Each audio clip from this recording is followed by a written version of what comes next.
Oh, welcome back as per usual. How's it been for you? It's been good. I'm glad the strike is over. Now I can talk about shit. I know, openly. Like 118 days. Oh, that's a record, right, for the actors? I don't know. I think I read that was a record for the actors. I guess so.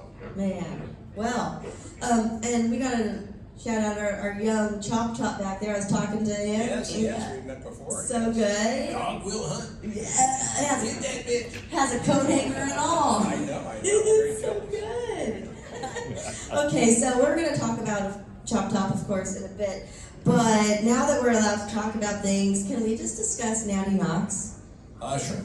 So, first of all, how did you get involved in filming that?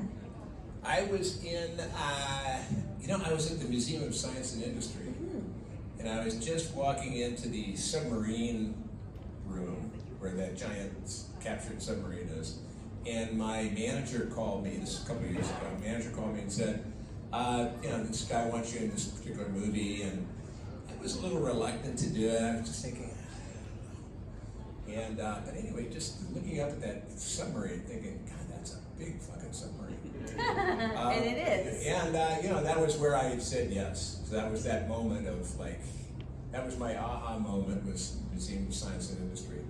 And I ended up doing it. It was Dwight Little is our director, and he had done A Nightmare on Elm Street. He's done Halloween. Yeah, 4. Halloween 4. I mean, he's he's got his he's a vet, and and then when he was able to add Robert Englund to it, was very cool. I've known Robert for a long time, but I don't think I've ever worked for him. With him, I have actually. He was the original Mayor Buckman in 2001 Maniacs, and then I replaced him in the sequel. We had a lot. We've had a lot of encounters at different conventions and stuff, and I think he's a great guy.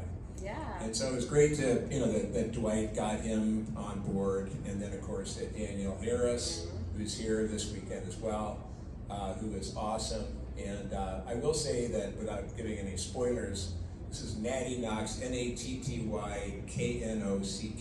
It's on TV right now, streaming. I also want to know, what are some of the challenges in playing the character of Abner Honeywell? Well, the challenge was because we shot out of sequence. I never really knew whether I was, the good Abner or the bad Abner. Yeah. So I was so glad that the director knew. He would say, "You're bad Abner today." I was like, "Oh, okay, all right." So then I got bad. How crazy do your eyes need to be? Yeah, exactly. But I did want to say just about Danielle that I have a scene, without again going to a big spoiler on Natty Knox, where I am strangling her. Just a fun day, fun afternoon. And I come up behind her, and I think I put a rope around her neck or something like that. Anyway, she screamed because she sees me in the mirror, kind of coming up behind her, and she's screaming. So I wasn't really strangling her because she was full throat, and she screamed so well. I've been in this business for a long time. I've heard a lot of screams in my day, but Danielle's scream was unbelievably good. It was so blood-curdling and loud and wow. And I stopped what I was doing. I broke the scene. I said, "Are you okay?" And she goes, "I'm acting, Bill." I was like, "Oh my God." I said, "That's the best scream I've ever heard in my life." So she can scream. So if you're ever doing a Scream Queen contest, not that you would be, but she got the name, honestly. Yeah, she between her and my old buddy Caroline Williams, played Stretch in Texas Chainsaw too. She screamed an awful lot. Not as loud and blood-curdling as Danielle, but she screamed morning till night, for months at a time. Yeah. She was amazing. So those are my two favorite Scream Queens. One more Natty Knox question, then I'll move on. I'm sorry. I love this movie so much, so I'm nerding out. That movie had an amazing young cast. Yes. Those children and young adults were so very talented. What was it like working with such an amazing young cast? It's actually good. It's good because yeah, they're all very eager and willing to do all the crazy stuff that's asked of us on these movies. I thought they did a great job. I was very happy. I do remember I did an episode of what is it called? It was with Robert Stack, Unsolved Mysteries. And I did that many years ago in Salt Lake City, and it was called Lucky School. Great episode. And me and my wife, show up at a great school. We've got like a homemade bomb. We're gonna blow up the 4th grade if you don't give us some money. And it was so funny because there was a bunch of kids. I mean, it was actually a real school with real kids. I mean, they knew that it was like we were making a movie or an episode. And but I found that the kids were very quick to try to be friendly, like "Hi, Bill," that kind of thing. And they're supposed to be scared. I mean, they're not real actors, so they were supposed to be scared. So I went out of my way to be mean to them, and they were like, "Hi," and I go, "Shut up!" So when we, that was during lunch. So when we actually shot it, they were like properly frightened. But the kids in Natty Knox, I thought they did a great job. They were older than 4th grade, so that was helpful. I didn't have to yell at them. Their parents do that. Yeah, I was very impressed with young Channing. Yeah. She was the youngest one. I think she's 15 now, so I'm not sure how old she was when you guys were filming it. But oh my goodness, none of those children were wooden, or you just believed it, and and so you don't mess with her because she's like an Aikido She champion. is. She was showing off the fact that she could literally kick like the hat off my head kind of thing. It's like, okay. She's like shorter than I am, by the way. Chill out, kid. She is tiny. Yeah. She's frightening. She's amazing. She is so great. I will tell you that I do have a couple of more movies coming out that I can talk about. Let's do it. One of them is it's a farm classic with Kane Hodder called Hayride to Hell. And that should be coming out pretty soon. And that also has your daughter in it, correct? Yes, yeah, my younger daughter Marion Moseley is in that, and we shot that on a farm in Pennsylvania, and the script was written and the movie was financed by the farmer of the farm that we shot at. So that was very cool, Farmer Bob. And so yeah, and so I played kind of his farm fantasy. Because it's a story about how a town wants to basically buy out Farmer Bob, who's been on that farm. It's a legacy farm of 100 years or 200 years or whatever. And Farmer Bob doesn't want to sell, and so there's a battle, and the townspeople are represented. The evil townspeople are really represented by Kane Hodder. And so it was a lot of fun. There was a scene, and I won't give you a spoiler, but there was a scene when they gave me, the fire department of the little town came out, and they had a flamethrower, real flamethrower, and they wanted to make sure that I, didn't burn myself up. And the scene was basically, shooting Kane with a flamethrower. So I enjoyed that one. And then I also did a movie called The Fetus, Fetus, and that was with Lauren Rivera, who is, of course, the final girl in Terrifier 2. So we had a great time. I played her dad. I mean, I guess it's that phase of my career. Poor little girl. And then I did a movie recently with Lynn Shay from The Conjuring, another 2001 Maniac. Right. And that is called Scared to Death, and that is coming out one of these days. So yeah. So I mean, they're kind of like planes, getting ready to land at some point. So. You probably do not have this information. Do you know if we're going to get a limited theatrical, it's going to be direct to streaming, or there are going to be physical copies for purchase? I don't know. At this point in my career, if the check clears and I don't get hurt, that's you're done. After this, you're done. I'm good. And if they distribute it, great. If they don't, you still got paid. That's kind of callous, but yeah. You did your job and you got paid for it. That's right. I said you had a question. Yeah.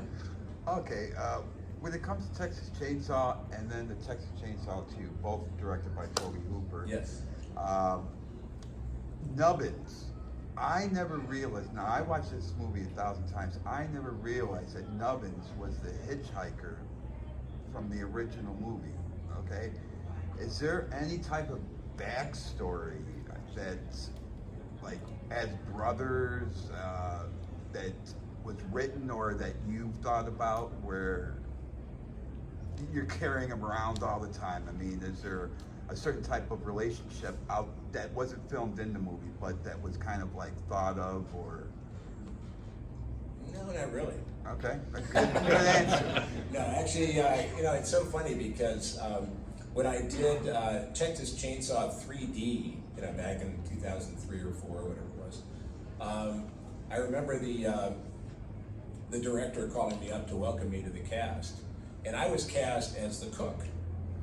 And I said, well, God, that's like asking, Curly to play Moe and making the Three Stooges, and I'm Chop Top. Yeah. He said, well, they don't have the rights to Chop Top. Chop Top is Chainsaw 2, and that's owned now by Sony Pictures.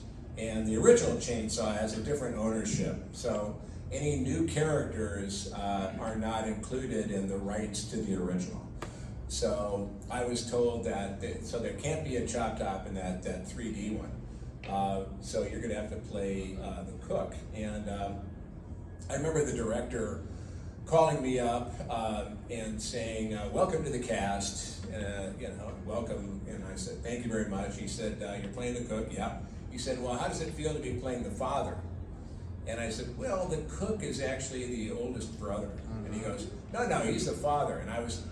And then all of a sudden, this little voice in my head said, shut up, Bill. And that's how I've lasted this long. Shut up. Shut the fuck up. And so I went, it feels good. It feels darn good. Yeah. And it was so funny because he said, well, when you play the cook, we're going to get you a nice fat suit. And I said, a fat suit? I said, well, the cook is a gaunt man. He said, no, he's fat. And Shut up, Bill. Shut up, Bill. Like, yeah, okay, yeah, sounds good. And so that was, anyway, so to your point, there are no parents. There's grandma and grandpa. There are no parents. The cook is the oldest brother. Then there are the twins, Chop Top and the Hitchhiker. And Bubba, aka Leatherface, is the baby of the family. There you go. So but we're all in meat, so that's good. Same mother? Probably. Okay. He's like, I haven't thought that Don't one know. out yet. Okay. Not even sure if the mother is human or not. Maybe just Yeah. It might have been a sow. I mean, the pigs. But your question is, what I understood it to be was that the Hitchhiker was around. That Chop Top went off to Vietnam. Yes. And came back with a head wound and the plate in his head. And that it was actually under his scalp, but it kept itching, so he just, jerry-rigged a coat hanger and, a little cricket lighter and started scratching away. That, to me, that's how I understood it. Okay. Whether or not that's true, or, I think you kind of have to figure that part out, but, yeah. I do remember, doing that Chainsaw 3D movie, which came out as Chainsaw, I don't even know what. I just remember they did some kind of a test screening, and they had some kind of a questionnaire for people that came to watch it, and they found out that the word massacre didn't test well. So they called it Texas Chainsaw 3D. They dropped the word massacre, and I'm thinking, who are they showing this to? Right. Massacre? Ooh, massacre. I don't want That's that. why we're going. Yeah. So anyway, there's many stories about that. I looked, the checks cleared, and I didn't get hurt. Yeah. Shut up, Bill. Yeah, right. Shut up, Bill. Could you talk to us a little bit about All American Massacre and why that was never publicly released? All American Massacre was originally just a 5 or 10 minute short that Toby Hooper's son, William, aka Tony Hooper, did just to show off his computer graphics skills. And that was probably back in '99, I think. And I remember him calling up and saying, we want to, I want to do this short, this little backyard thing. And he wanted me to be in it as Chop Top, and I was thinking, but of course his dad, wanted to get another job. So, so it was kind of, that was part of it. Was, yeah, okay, I'll do it. And when I got to work with Tony was great. It was a great story. It started out with Chop Top. 10 years later, in a cell in a mental penitentiary. And what I liked was that he still had his Sonny Bono wig, but then when he took it off, the plate was a lot bigger. And it just showed the passage of time that the more scratching, the bigger the plate got. And then there was the Sonny Bono wig damaged? Yes, the Sonny Bono wig was still there. And then there was a crew, a news crew, like a Geraldo Rivera news crew that comes to the warden's office and wants to interview Chop Top about the history of his life or whatever. And so then that starts a flashback. And the flashback includes the hitchhiker and Chop Top before Chop Top goes off to Vietnam. What I thought was really great about it, I don't know if y'all know this guitar player named Buckethead. Yeah. The Buckethead is world's greatest guitar player, by the way, and but he's tall and thin as a spring bean. And they wanted Buckethead to play Leatherface. And so they gave Buckethead a fat suit. Fat suits are hot, I guess, in horror. And so there's Buckethead in a fat suit, playing Leatherface. It was very funny. It just got, I think what happened was it just ended up getting, I don't know, it just kind of kept getting bigger and stranger, and finally just kind of, I think it was just kind of overwhelming. And it's out there. I've seen some footage of it. It's pretty awesome. But, I think there's something on YouTube, like, searching for the lost All-American Massacre. And I don't know. I mean, maybe it's out there somewhere. So keep looking. I will say that thanks to All-American Massacre, I got the job as Otis. Because I was called up right after I did that, and the guy that did my makeup is a guy named Todd Bates, since deceased, but he was a big Chainsaw fan and could do makeup, and he did the Chop Top makeup. And right after I did those couple days on All-American Massacre, I got a call from a friend of mine who worked at Universal Studios, and he was in charge of Universal City Walk, and there was a horror, I don't know if it's still on or not, but there was a little horror award show that in-house for Universal called the Igor Awards, and they were looking for an MC, and this guy called me up and said, "You're a monster, right?" And I went, "Yeah, I guess so." And he said, "Well, it was a paying gig, so that was exciting." And he said, "We want you to MC this horror award show." And I said, "Would you like me to do it as Chop Top?" And he said, "Well, let me get back to you on that." So he called up, and it turned out because I was an Army of Darkness, I was part of the Universal family. And so it was okay for me to be Chop Top as the MC of this little outdoor award show. And so I called up Todd Bates, I said, "Can you make me up as Chop Top?" And I had a ratty tuxedo, and I was going to do this MC as Chop Top. And so all that worked out fine, and then one of the award recipients was Rob Zombie. Who was getting an award for his videos and his, some scary kind of horror videos. And so he came out, and I introduced him. "Yeah, here he is, Rob Zombie." And he comes out and he freaks out. And he told me later, he said, "I was backstage listening to you, and I thought, that guy's doing a decent Chop Top." And then he comes out and he goes, "Oh my God, it's Chop Top." And so a month later, I got a copy of the script for House of a Thousand Corpses, and with Rob's manager at the time asking if I wanted to play this character called Otis Driftwood. I was like, "What the heck is that?" And so I remember reading the script going, "Gee, that's a big part. Otis, Otis, Otis, Otis." So that's how I got the job. So thank you, All-American Massacre. Yeah. I saw another question right there, sir. Yes. Yeah, I know you worked with Bill Ensemble on House Court Records before, right? And I just wanted to know, are you doing anything musically right now with them or anybody else? Not right now. I just put out another Spider Mountain CD mean, I still call it a CD. I don't know, some of you younger people might not know what that is, but. At least you called it a CD and not a compact disc. Yes, yes. But Phil wants to do something else. I mean, I missed him when he came through LA a couple months ago, but my two daughters were my proxies, and they showed up and they went backstage and hung out with Phil and his wife Kate. Yeah, I'd like to. He wants to apparently do some more stuff after we put out an EP called Bill and Phil, Songs of Darkness and Despair, another happy title for me, and it's good. And so he wants to do more, so I hope so.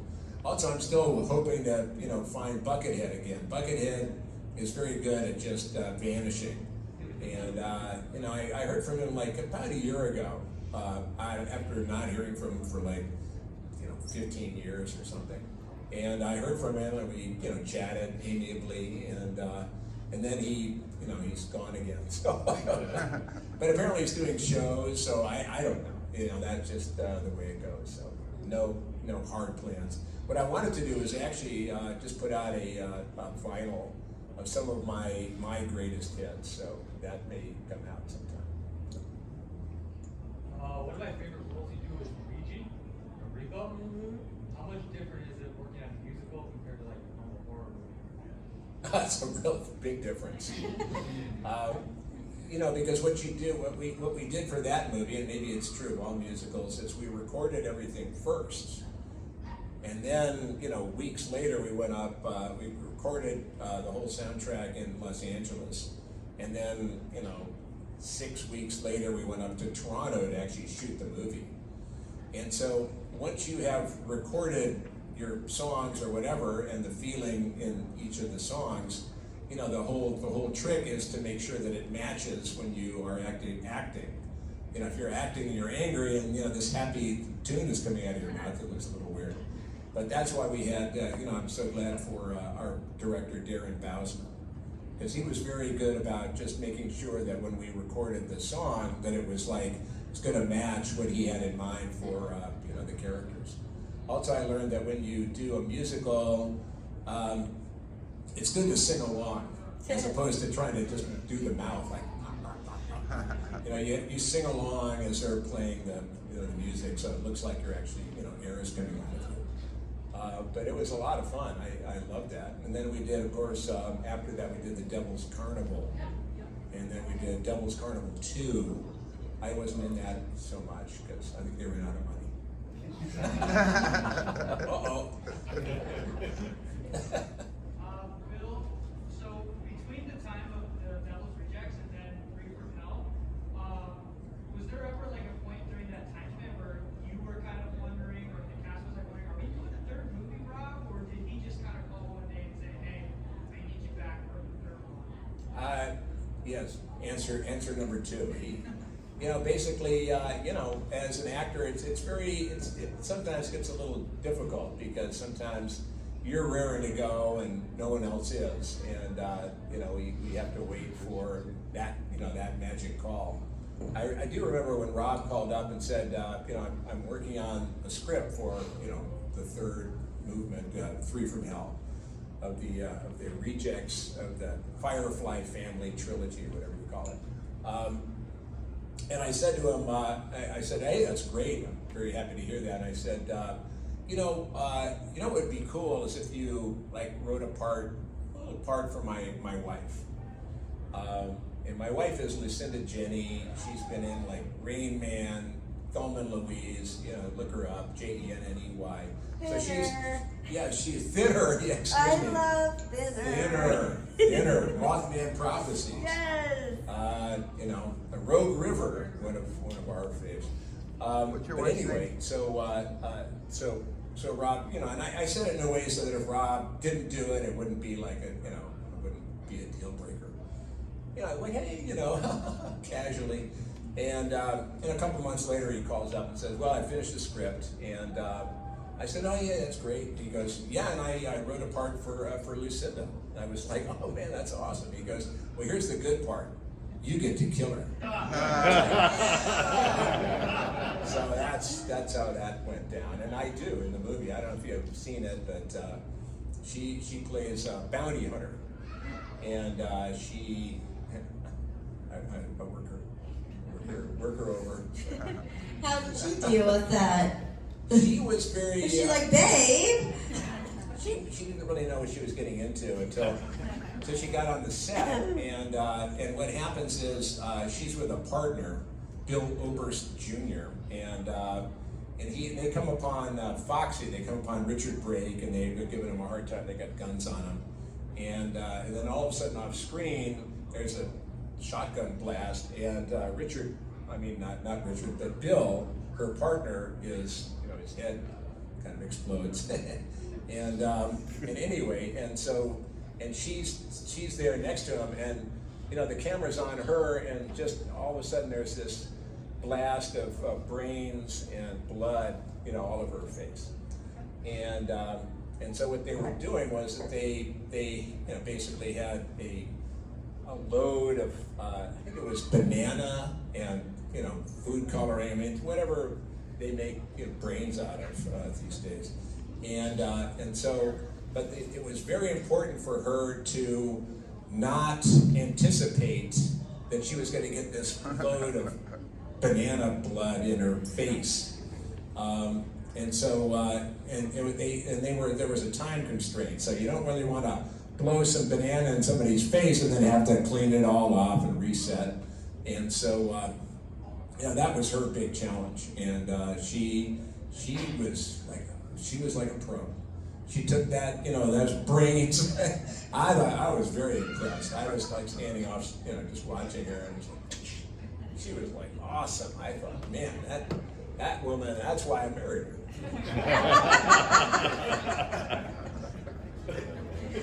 Yes. We were talking about Road River yesterday, and I was wondering, because when you told me your wife was working with you, and I'm like, all right, that movie is so fucked up. Yeah, it's fucked up. It's great though, I love Yeah. it, but I was just wondering if there were like any crazy stories. I know Art Alexis was in it from Everclear.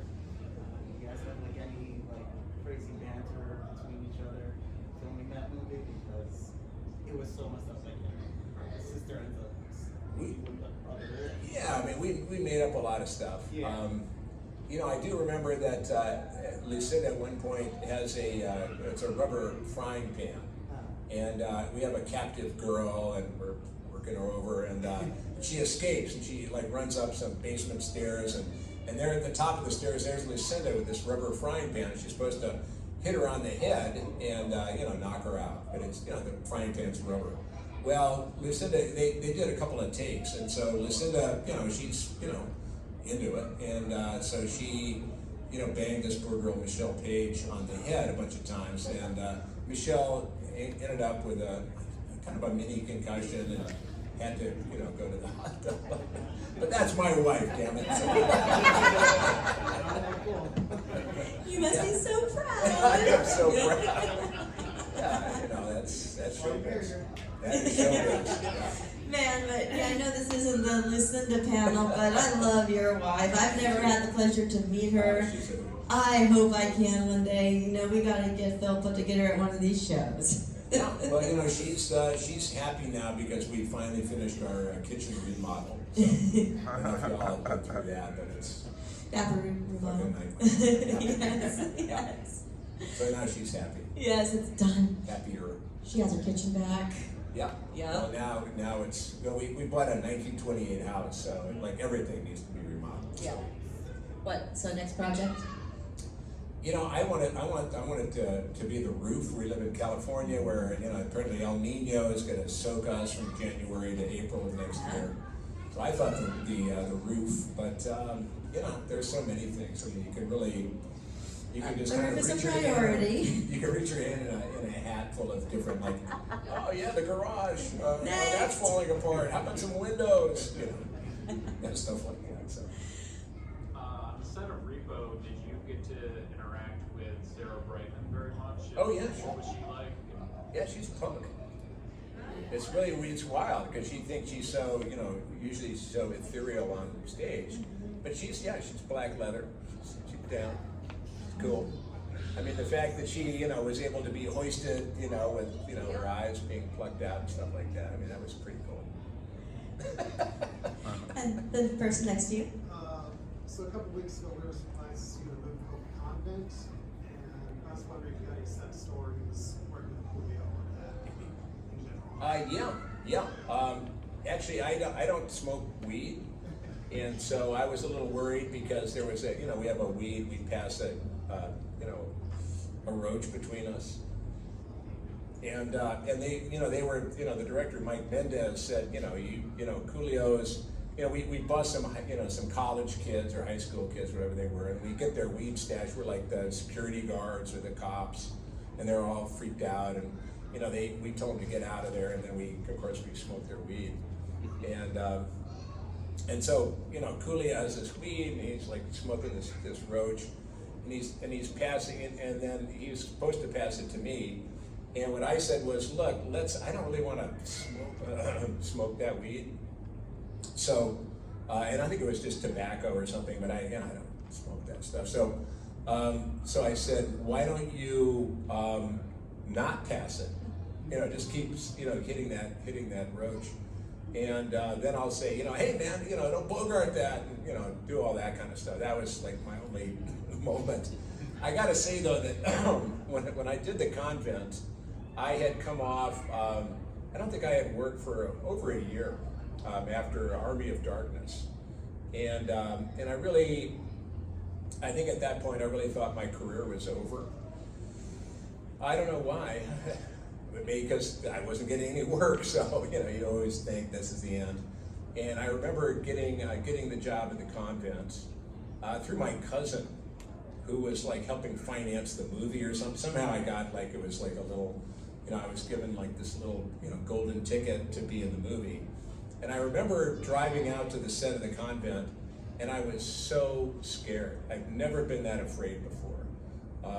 And this was long after, a lot of work. But I hadn't done it for a while, and for some reason, I just had this psychology that I was driving to my doom. And I remember getting closer and closer and just like thinking, I'm gonna, go home and tell them I'm sick. I just literally, and I finally pulled up, and I remember getting out of the car, going to my little trailer. Before I got to the little trailer, a couple of the kids in the cast, came up and said, "Oh God, we're such big fans of yours. Oh, we can't wait to work with you." And I'm literally dying inside. I'm going, "Hey, that's great." Having a heart attack. And I remember it saying, "Thanks a lot," and opening the trailer door and literally falling in onto the floor.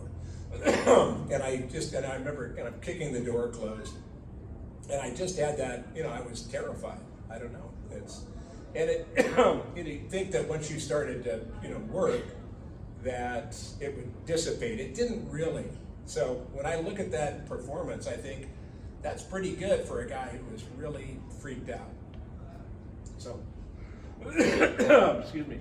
That is my tale of woe. And then it was all good after that. Anyone else? In the back?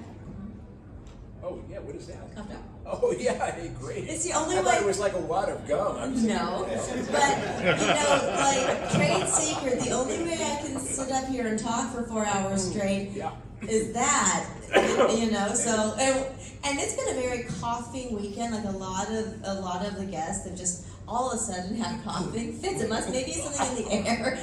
It must be. Well, maybe, also I've been going, God will hunt. Right. Yeah. It's something on the stage because it's not just you. It's a lot of people halfway good. through. Yeah, it's very. So I've been doing this to all the kids. Thank you very much. I appreciate it. Of course, I'm here for you with God. All right, thanks. Okay, I saw someone back there though. Yes. What was it like working with Rob Zombie, and what was one of your favorite things working with him? I love working with Rob. Rob and I have pretty much the same kind of aesthetic, if you want to call it that.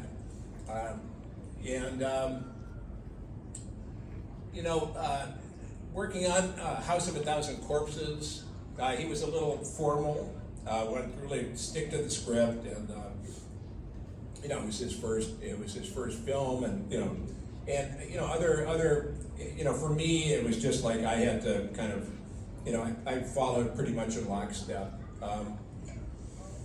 But then it's so funny because I didn't really know Otis for pretty much for the movie. I mean, I did everything right. I said the lines, I hit the marks, I had the makeup. I mean, but I wasn't really completely connected with Otis until about 6 weeks after we had finished shooting. And Rob needed to add a few more scenes or whatever, or a few more minutes onto our running time. And so we met over at Wayne Toth's studio, Wayne being the makeup guy. And that was for the Run Rabbit Run scene.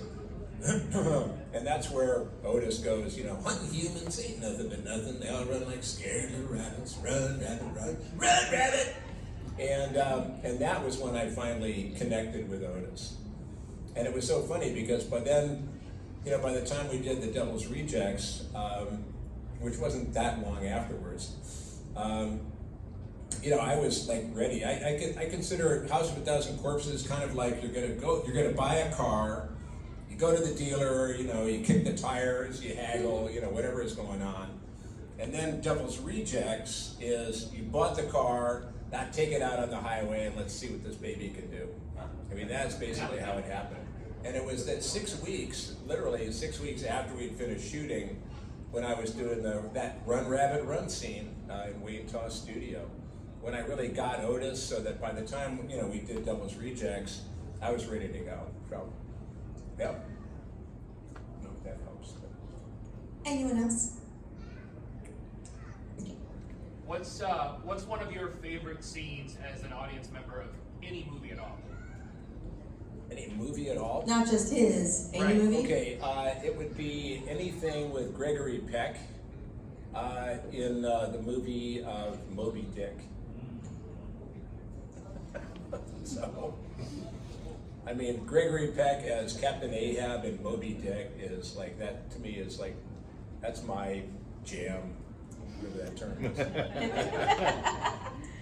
So that would be it. Yeah. So, you work a lot, obviously, in all, not, you're primarily known for, Chop Top and Otis and Luigi in some cases, right? But you work a lot in a lot of different projects, movies, shows. Yep. When you're considering a part, what are you looking for? Money. Shut up, Bill. Shut up, Bill. Well, I want to make sure that the one. Because I know you've done things that probably didn't pay you that well, but they were really good. Well, one of the things I do is I look at the script and I think, okay, like there's a budget of $500. I'm getting $300, and so they don't have a lot of money left for the rest of the movie, the rest of the cast and crew and stuff. And then I start thinking, and there's a scene in this where I am like, they've wrapped a chain around my ankle and I'm dragged behind a pickup truck on a gravel road. And I'm just thinking, how are they going to do this? And then you talk to the director and they go, well, you can do this. I mean, we're just going to, we'll put a blanket under you and we're just going to drag you. And I just go, I don't think so. So that's the one thing. I make sure that I'm not going to get killed. Or injured or damaged. Yeah, and I don't do gratuitously violent, stupid stuff. I mean, it's kind of hard to say because I, kill people with a claw hammer and a straight razor, but there are some scenes that are like brutal, for the sake of brutality, but they're kind of stupid. I don't really like that. I don't like hurting animals. So stuff like that. I don't know. Not that I've been given a lot of scripts. Okay, and this one, kick the donkey. You kick the dog. Yeah, What? Kick the dog. No. Yeah. No, yeah. What was the hardest scene to film in Chainsaw Massacre 2? The hardest scene? Yeah. I don't remember any hard scenes. I mean, I just had so much fun. I had never done that before. That meaning acting and being, a center of attention. They shaved my head for the part, so I had never had my hair shaved off, so that was also very liberating. And I just was Chop Top for about 8 weeks. And I never really had I can't really remember. I don't think I really had a hard scene like that. I mean, everything I did was with a lot of joy. I just was so into it. I didn't realize that, and because it was, for me, it was a discovery process, because I grew up in Barrington, not too far from here. My dad, worked in a company that made, tank cars. We're not actors, and it never occurred to me that you could actually do this for a living. And I got on the set of Texas Chainsaw, and I was making like $2,000 a week, which was insane. I mean, I was in New York before that as a freelance writer, making maybe $350 a week. Good news is I had a cheap apartment. But, I never knew that you could actually do this and make, a decent wage. And I had the kind of fun I was having. It was like I was really, that's why when people ask, what do you like, Otis or Chop Top or Luigi or whatever, I mean, it always goes back to Chop Top, because that was like, holy shit, you can do this for a living? Are you kidding me? This is like a career? And I came late to it. I didn't do Chainsaw until I was, I think, 36 when I did it, or 35, I guess. And, before that, I was a freelance writer in New York, and, I worked in advertising for a little while. That was, that wasn't good. So I just didn't know that you could actually do this for a living.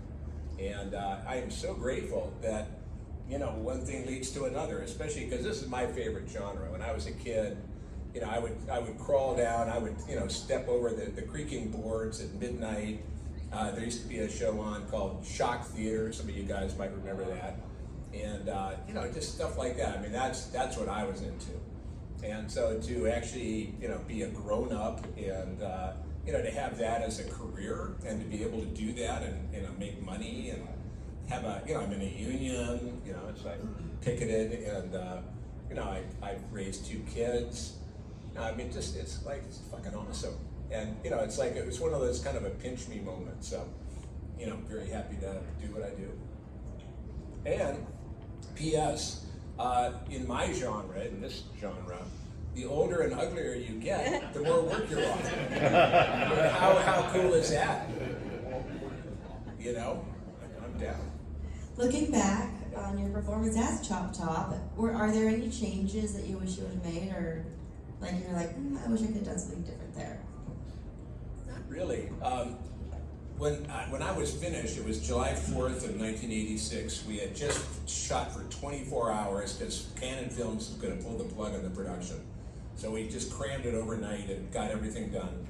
And we were a wrap, and I went back to my little trailer. It wasn't a trailer, it was a honey wagon, like a little compartment.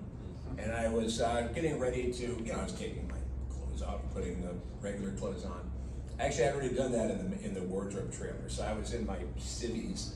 There came a knock at the door, and I opened it up, and there was Toby's wife at the time, Karen Hooper, who was our wardrobe mistress. And she had an open cardboard box with Chop Top's wardrobe in it. The purple tie-dyed shirt, the bell bottoms, the whole deal, the vest, the whole thing, as Chop Top can show you there. And she said, here, this is for you. And this was 1986, so this is pre-eBay and everything. And I took a look and I said, I would never wear any of that. And so I rejected it. Well, fortunately, the set photographer said, I'll take it. So he took it, and of course, I started to regret it later. And but about 15 years ago, I got a call one night from the set photographer, and he said, look, I'm trying to empty my storage locker, and just wondering if you wanted your costume. And I said, yeah. And so I ended up, getting the original Chop Top costume, which is in my closet. And then I also had, I got an email from a guy who was friends with the main makeup guy for Chop Top, a guy named Sean McEnroe. And Sean had taken, Tom Savini and Sean had taken the 2 head plates that I had as Chop Top. And this guy was emailing me and said, look, Sean wants to know if you want to buy the head plate. And I was like, geez, yeah. You know, and I talked to a friend of mine, and I said, how much should I offer the guy? Because I didn't want it to go to eBay and get outbid, because that was going to kill me. And he said, offer him like $1,500. So I was thinking, God, that's a lot.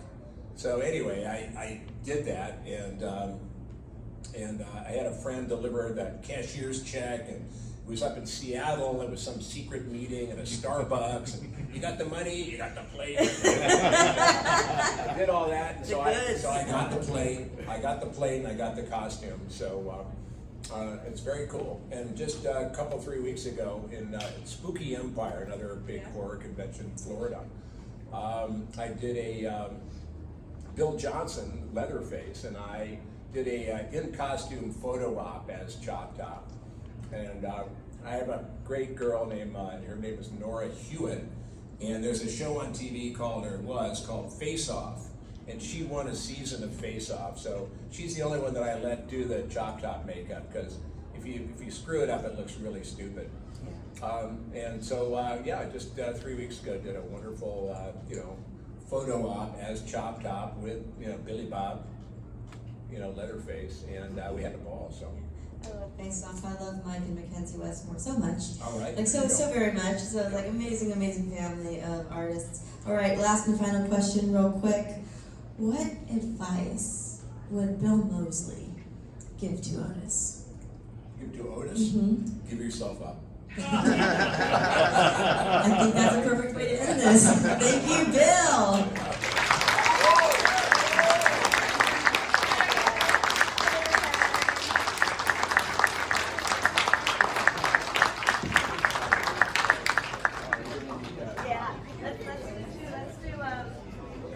One facing the audience. Audience members, stand up and get in the selfie. That we're not taking it, someone else is taking it. So but he can get a better angle than we can. Okay, taller. Or turn it around so you can.